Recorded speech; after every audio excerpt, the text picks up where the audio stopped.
So, kumusta mga kapisbag? Kita-kita na naman tayo ulit. Ngayon kasi nasa biyahe tayo at nandito tayo sa 13.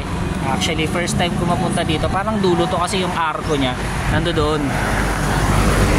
Ayan, nando doon yung arko. Ayan yung arko. Eto, 13 na to. Nasa loob na tayo ng 13. Kanina, yung parang may nadaanan tayong ano eh.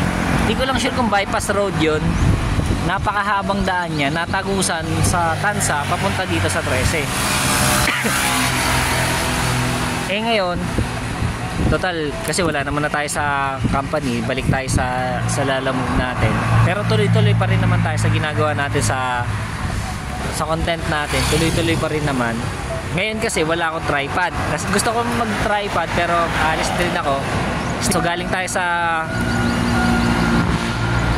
na Imus, then umikot tayo papunta dito sa 13. Ngayon, bubuk tayo ulit ng isa pa. Tingnan natin na maka-okay tayo ng biyahe ngayon. At yun, kita-kita tayo ulit.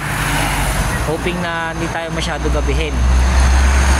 Kasi medyo mahirap bumiyahe ngayon sa gabi. Napansin ko.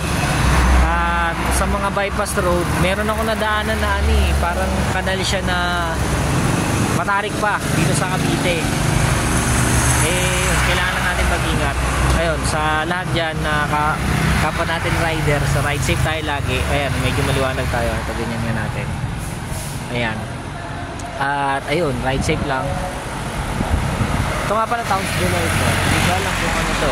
Ayan, nandito tayo sa Towns Delight. So mga nakakala. May isasend nga pala ako na picture sa FB. Hindi ko lang sure kung makikita nyo kagad.